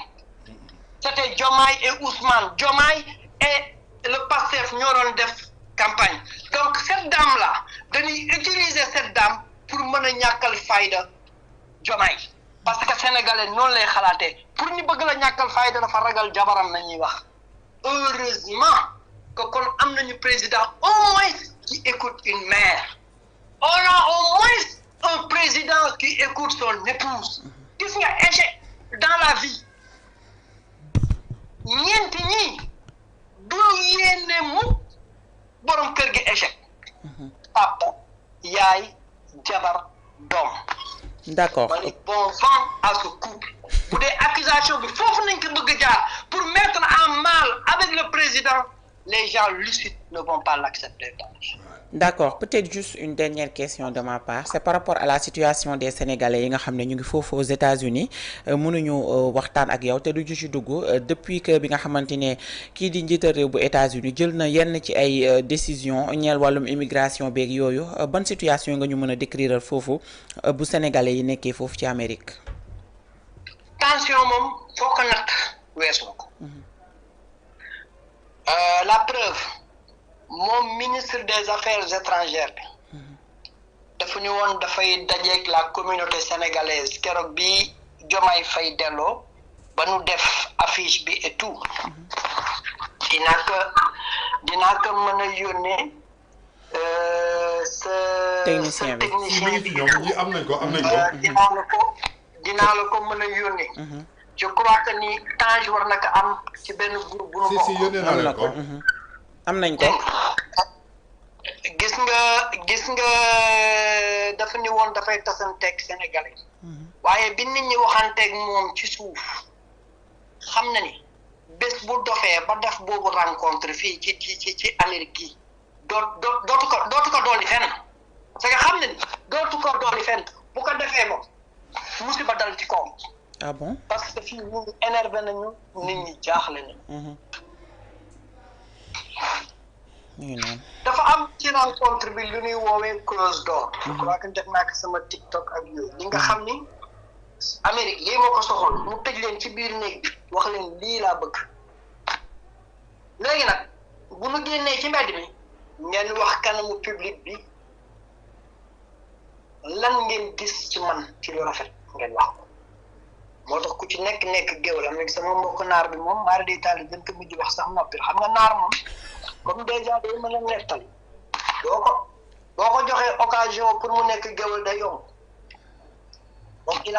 a fallu que ñu ne que Mahmoud lu tudd xaw ma lu mu tudd président Mauritanie bi ni ko noppi wax ji bari te président moom waxi golf lay wax c'est-à-dire que jox nañ leen benn image bi nga xam ne dal leen war a diminuer. loolu mooy parce que xam nañ ni Trump ku koy nekk di ko féliciter rek la bëgg te Trump dafa deful dara sur le plan international surtout l'Afrique bi nga xam ne war na ay président africain toog di ko gërëm ceci étant dit. lan moo am sur l'immigration. Trump dañoo am fii ay nit yi nga xam ne ñu ngi ci kaso yi mu doon nigériens yi mu doon gambiens yi mu doon nangam ñooñu en général bu ñu ñëwee du ñuy joxe këyit pour wane ni man waa Nigéria laa wala waa Gambie laa wala yooyu léegi bu ñu contacter seen ambassade yi dañuy wax noo kii xamuñu ko seet nañu suñu kii gisuñu benn référence gisuñu benn kii xamuñu ko donc ñooñu Amérique du xam fu mu leen di yóbbu léegi dañ leen di téye ci biir kaso yi et loolu ça coûte excessivement cher ça coûte excessivement cher parce que suñu prison yi du comme prison yi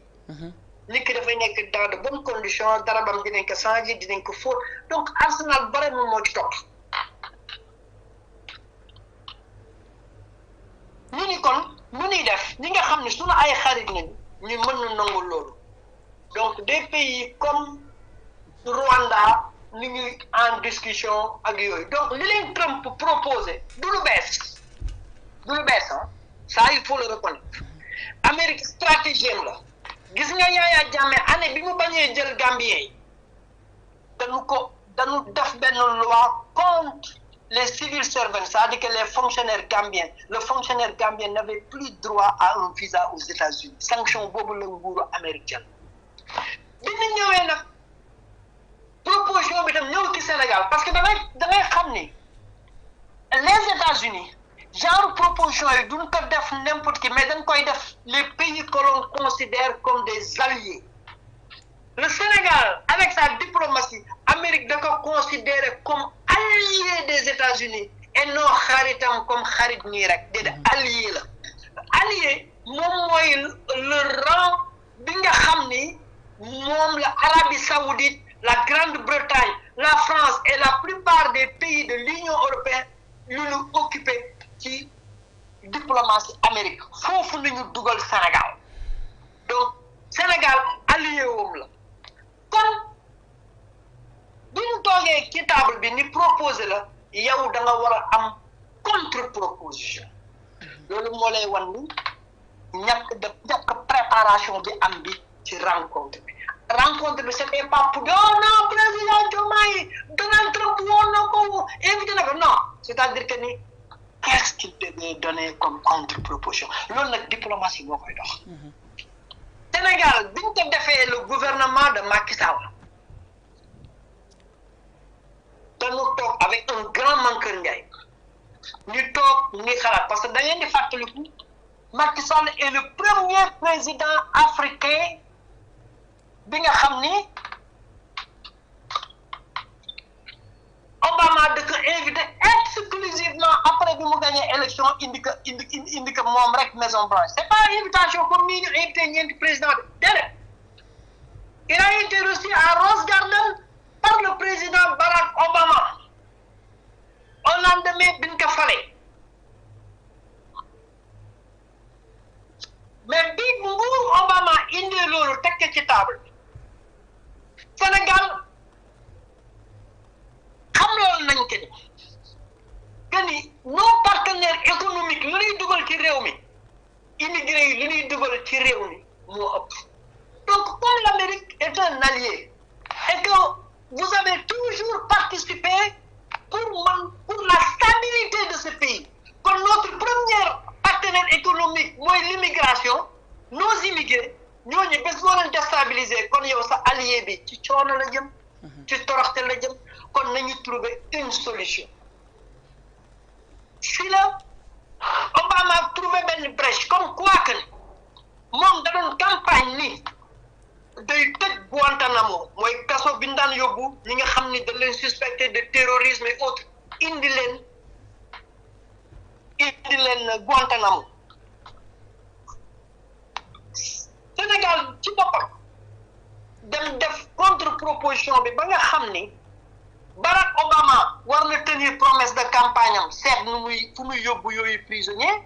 le Sénégal un pays musulman et un pays stable te Amérique nekk partenaire ci armée ci lépp ci défense et tout ñu ni kon Sénégal mën nañu defante ak moom loolu voilà ce que le gouvernement de Macky Sall a réussi ñu arrêter les déportations des Sénégalais waaye nag Obama dafa ni ko kon da nga ñuy dimbale ñu nit ci beneen pàcc yenn africain yu mënul kii nañ leen yóbbu Dakar bu ñu sonnee foofu bu ñu kii dem Sénégal si la ñoom Nigéria Niger Yaya Jammeh et les autres doon attaqué Macky Sall di leen saaga Macky Sall ni leen les États n'ont pas d'amis les États ont des intérêts te samay intérêt mooy protéger samay doom ndax samay doom ñooy sama premier partenaire économique li ñuy dugal ci réew mi keneen du ko fi dugal si nañu arrêté les déportations des Sénégalais ñi ci bare man dama ci gis des cas yu dul jeex ñii profité nañ ci ñii takk jabar ñuy am jëkkër ñuy jàngi dem profité jàngi defar seen këyit ñeneen ñi profité daal di dem Canada tey ji ni ngi vivre ak seen famille Canada parce que temps boobu la nguuru Macky Sall négocier maintenant kii bu muy dem comme préparé wul xamul lan lay teg mais heureusement xëy na léegi dana mën a woo waa ji ni que sëñ bi dimbale ma bokk ci immigré yi ki nangam parce que gis nga conférence boobu nga posté léegi gis nga kooku bés bu amoon bés bu ndaw si dofoon ni dana ko def dootu ko doon leeti ci kaw suuf ndax Nicaragua yi ko doon pare pour fekk ko foofu xamul sax lu mu toll. moo taxit foofu na négociation boobu te Macky Sall def. moo tax sénégalais yu bari tey stable fii ci réew mi. léegi nag yow boo demee nag nga ni yow da ngay accepter loolu et je vous dis di ngeen dégg avion yi commencé nañu ñëw. parce que en réalité accepter nañ ko. et c'est ça la vérité. ci président yi amul kenn ku ko ci dénoncé. kon yow bi ngay ñëw mënoon nga waxtaan ak sa askan parce que gis nga les affaires de l'immigration gis nga ku ko vivre rek moo koy xam. C'est pas le bureaucrate bu toog fële alors qu'il y a des gens qui ont vécu l'immigration pendant 30 ans pendant 20 ans voire 35 ans ñooñu nga bëgg leen xam immigration mënul nekk doo xam Samba ba gën a xam Samba boppam Samba doo ko xam bopp ba gën ko xam boppam mënul nekk donc contrepartie bi nga xam ni moom war a am pour que tey jii avion yi duñu dellu loolu moom mooy problème bi loolu moom moo amul moo tax sa ndaw si ak musóoram bu xonq bi lu tax mu annulé rencontre bi xam na bu baax a baax doful donc keroog di ngeen dégg suñu foofu mu koy defee ci consulat bi toj na parce que les gens sont stressés les gens sont énervés parce que on a face de nous un président bi nga xam ne il est déterminé pour régler le compte à ces immigrés surtout ñu fi dugg si ñi illégalement malheureusement suñu njiit n'était pas préparé pour mën a seet ban lan lay proposer leneen xëy na proposer na ay financement xëy na proposer na comme ni ñu ko gisee terrain golf mais terrain golf tu crois que c'est mon oncle là qui travaille à Pastévalda moom mooy dem jouer di golf je crois que le père de famille là qui a Guédiawaye là-bas là di seet nu muy seet régler le problème là-bas moom mooy dem jouer ci golf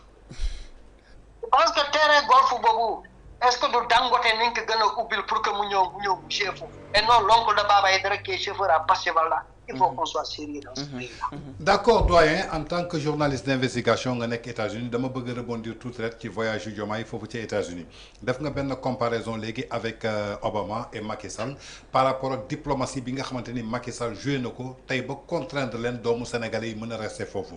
alors que tey lii nga xamante ni suñu président def na ko muy Diomaye souligné nga ay manquements. Parce que déjà notre président n'était pas préparé pour répondre à l'invitation. Secondo, ministre des Affaires étrangères Yacine Fall bëggoon amal benn rencontre avec les Sénégalais jëmale ko ci li nga xamante ni catastrophe la naroon indi Sénégal est-ce que tey ñu yor Sénégal jëmale ci wàllu diplomatie am na fu ñu mën a téye observateurs yu bëri aussi jàpp ni que l'invitation de Trump n'a été qu'une humiliation pour les chefs d'État africains. Parce que vu que nu mu leen traité seen présentation ñëw ci biir est-ce que tey du lu Olof Ndiaye di wax wuudee nu mu la gis noonu la lay ëwalee parce qu'on a vu beaucoup de présidents yoo xamante ni dañuy ñëw ci kanamu Trump di jooy di naan suñu pays dafa pauvre comme le président de la Mauritanie on a vu notre président son excellence Bassirou Diomaye Faye qui demande à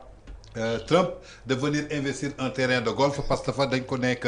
liggéey la boo xamante ni dafa soxla concentration ak détermination mais na loolu lañ ko wax tey par rapport à tout ça et ses engagements ak li nga xamante ni tey jii Soudan dot na ko signé tey naka nga jàngatee tey seen erreur yi nga xamante ni def nañ ko est-ce que c'était pas juste parce que dem naa toog ak Donald Trump kese moo leen fa yóbboon.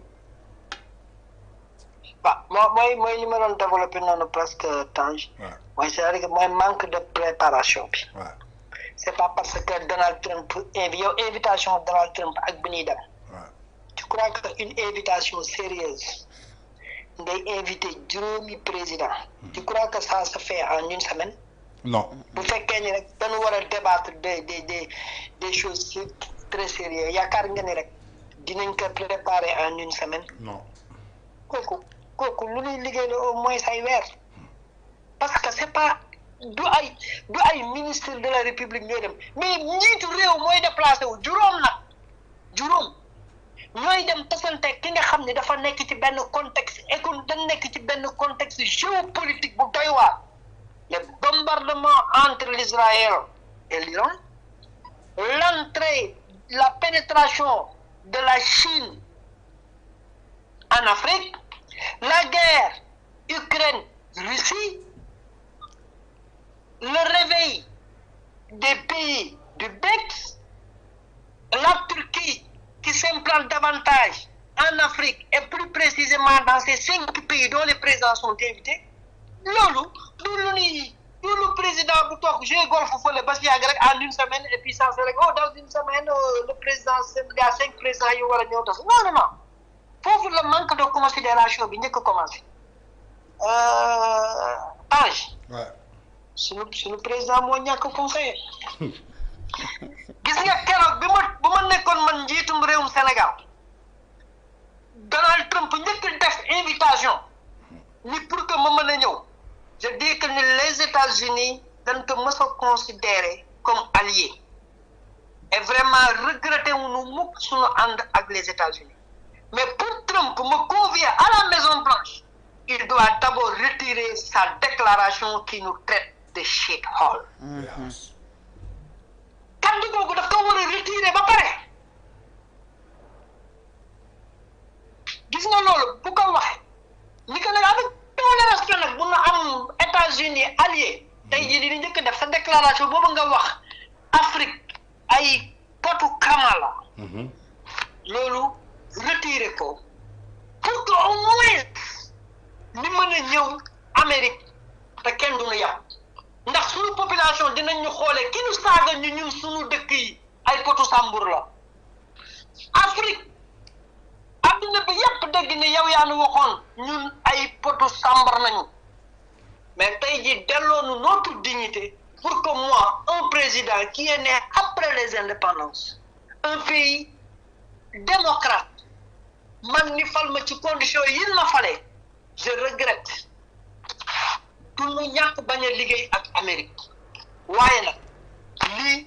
ab gàcce la bi nga xam ne daf nu topp ndax bi nga waxee ñun bi ñu nekkee ci opposition bi dañu wax président yi te fi nekk ñoo ñàkk fayda donc c'était ça la première réponse du Sénégal avant d'arriver à Washington mais malheureusement c'est-à-dire que ni xamul daal lañu xamul wala laajtewuñu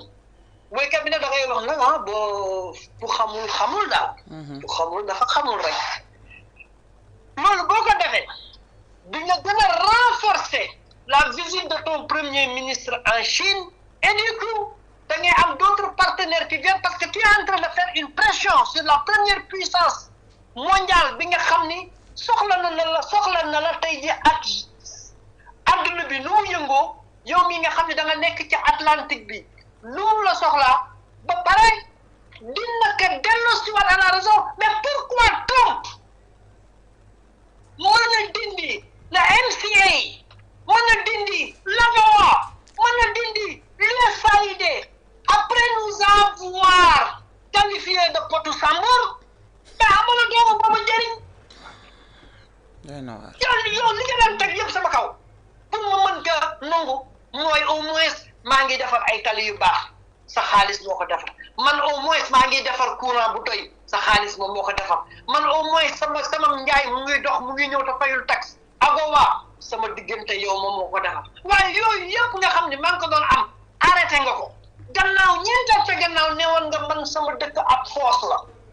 mais tey jii boo ma woowee c'est parce que les données ont changé c'est parce que le dollar a besoin des autres pays d'autant plus que le débat maintenant dans ce monde-là est-ce que débat bi est-ce que tey dollar bi moo war a nekk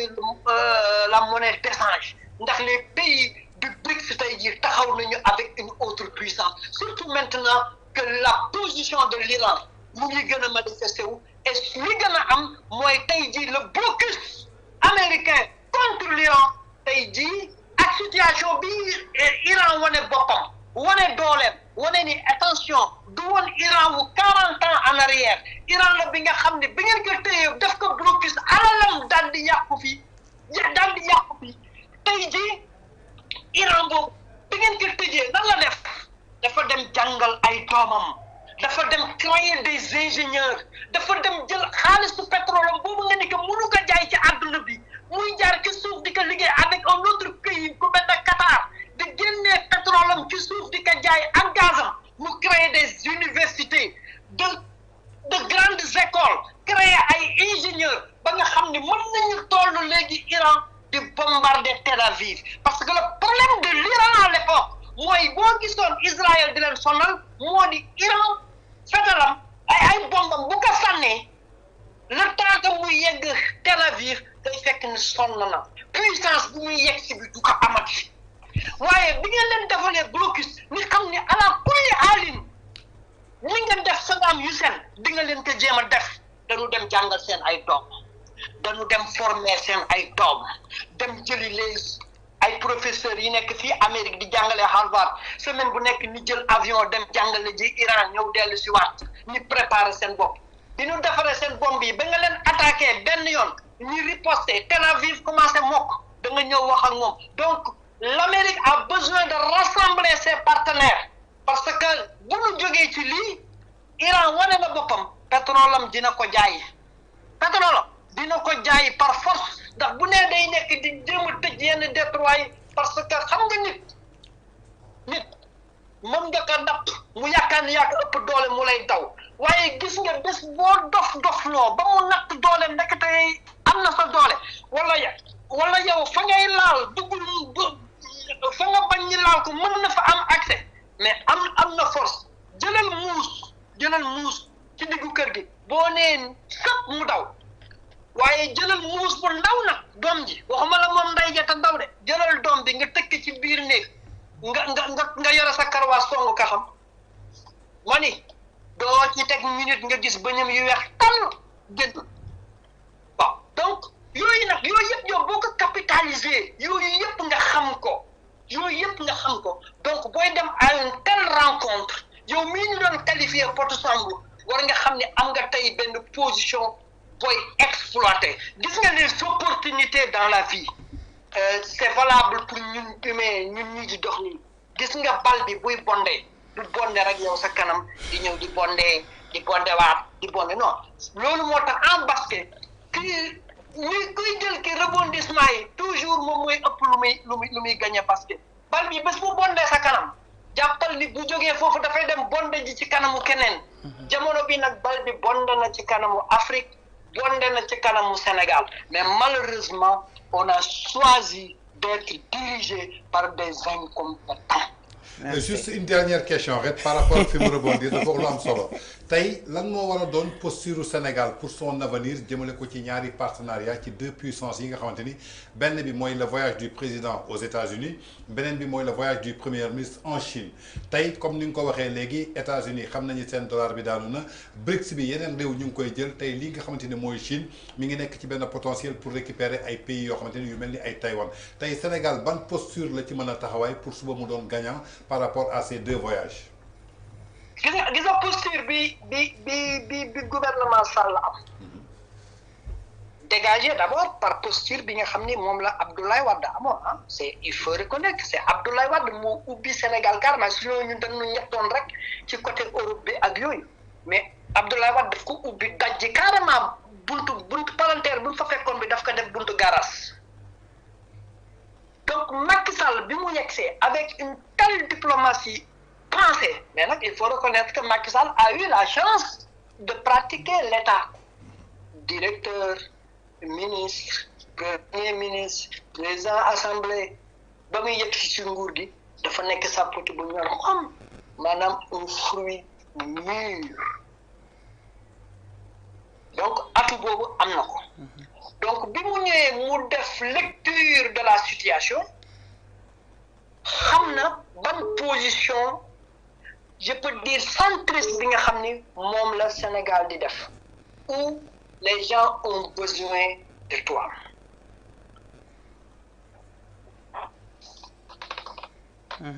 gis nga Macky Sall bu ñu indee xeexu Israël Palestine dafa naan nañu def le système des deux États comme l'a recommandé les Nations Unies donc dafay nekk en position bi nga xam ni moom mooy kuy atte xeex bi ñu indee le cas de l'Ukraine ak Russie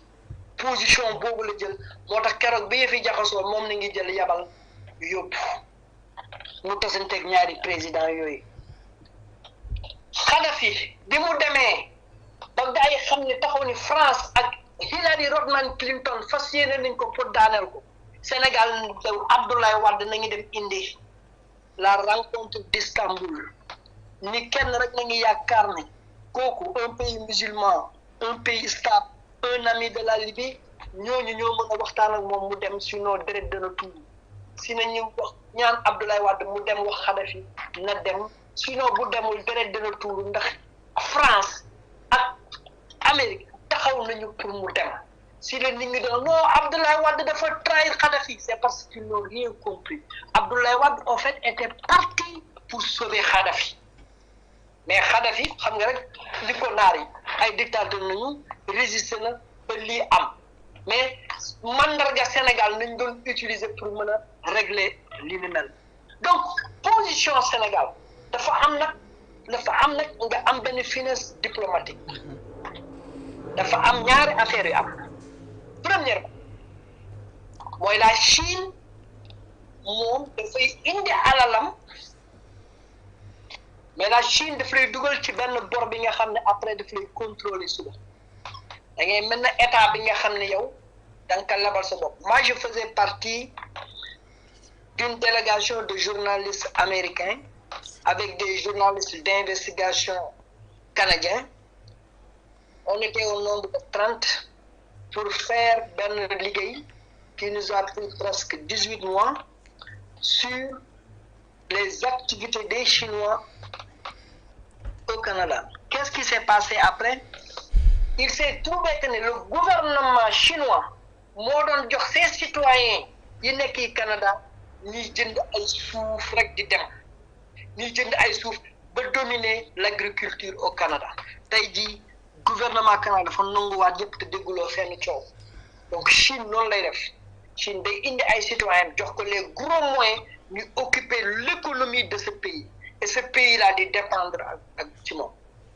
li ci graaw mooy Chine ci loolu yoonam newul ci àq ak yelleefu doomu aadama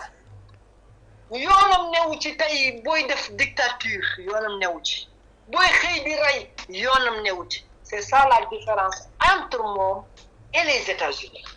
Les États-Unis bu ñu lay jox dara dafa am ci ay critères yu ñu koy teg dan nan la mën nga qualifier le MCC mooy le Millennium Challenge Accord Sénégal ngeen koy woowee MCA parce que la mère c'est MCC c'est le Millennium Challenge Compact bi moom bu demee ki dëkk mooy nekk MCA Millennium Challenge Accord mooy compte yow bu nga ubbil yow Sénégal waaye dafa nan la dafa am nag ay critères il faut que sa démocratie toll fii ak yelleefu doomu aadama yi nekk fii loolu tant que loolu mu ngi jaar yoon alal baa ngi nii donc ñoom dañuy teg ay garde-fou donc loolu nañuy utiliser comme arme bu ñu gisee ni yaa ngi bëgg tëj nit pour que ci lu yoon nga ni man kat lii bu ma ko defee dof yi dinañu arrêté seen Millennium Challenge Accord man kat lii bu ma ko defee kat lii dinañu arrêté nin may aider sur les recherches ci garab ci financement ci nangam alors que la Chine moom yoonam newul ci loolu donc tu as vu da nga am benn couteau à double tranchant léegi la société sénégalaise le peuple sénégalais a besoin de cette relation américaine bi nga xam ni au moins dina teg ay garde-fou ba kii kat du ma njëkk maintenant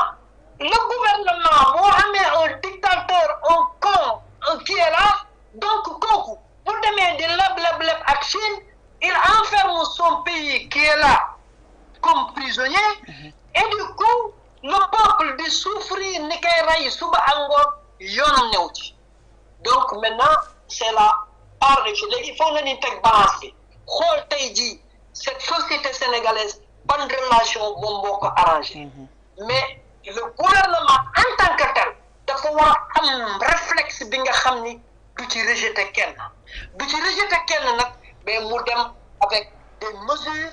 et des idées claires sur ces relations d'autant plus que ni yow da nga féete ci géej gi ci Atlantique bi ces pays ont besoin de toi comme je l'ai toujours dit les États n'ont pas d'amis ils ont des intérêts.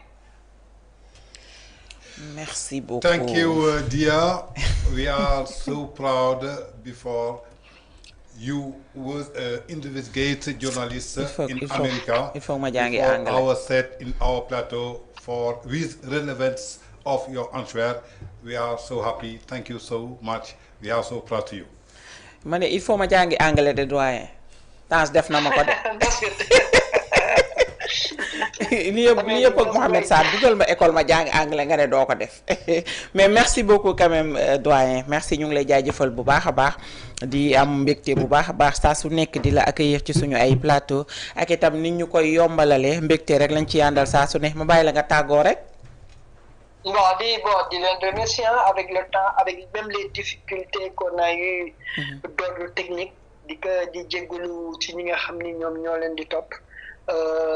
tàggoo bi rek leen la moo di yéen tamit xaar leen seen wàll comme léegi Sénégal moom ku ci bu nee nañu bésu dee bu jotee ñu ci deewul ñëpp boo moytuwul duñu gor donc yéen tam xaar leen seen wàll donc chaque jour bu ngeen yeewoo da ngeen wax ni jour bi dama war a dem fanaani fi gor yi di fan donc si vous vous armez de ça donc dara du leen empêcher ngeen def seen liggéey dara du leen empêcher tey da ngeen toog ci ay place de grands journalistes des gens comme Mame Less Camara des génies comme Ahmed Bachir Kounta entre autres donc ñooñu tey jii dans leur tombe mënuñu toog di gis une presse pliée gis nga dafa am xeex bi nga xam ne képp ku ko mës a engagé da ngay perdre xeex boobu mooy xeex ak presse gis nga taskatu xibaar bi làmmiñam rek la woddoo bés boo nekk da nga bëgg mu nekk muuma nga ni da ngay dagg làmmiñ da nga koy rey rek kon cette presse là tôt ou tard moom mooy gagner ce combat là du yomb nag mais c'est un combat bi nga xam ni yéen ñi ñëpp da ngeen ci war a taxaw te incha allah di ngeen ko gagner et je vous encourage ci courage boobu ngeen am di présenter jusqu'à présent vos émissions. merci beaucoup Baba merci beaucoup yow tamit ñu ngi lay jaajëfal bu baax a baax di jaajëfal képp koo xam ne mu ngi ñu doon seetaan à travers Diaspora News TV ak itam VIP People jaajëfal mon confrère mon frère Tange Tandian mi ma fegooloon itam ci bile plateau naka noonu itam équipe technique bi nga xam ne ñoo àndoon ak ñun depuis le début de l'émission di leen wax ne jaajëfati leen mbir yi daal dinay jaarati yoon comme ni mu koy faral di defee saa su nekk rendez-vous incha allah ëllëg avec la sister Rougui ci seen plateau l'essentiel du matin quant à moi je vous retrouve le mercredi incha allah ci seen plateau espace public jaajëfa ngeen jaajëfati leen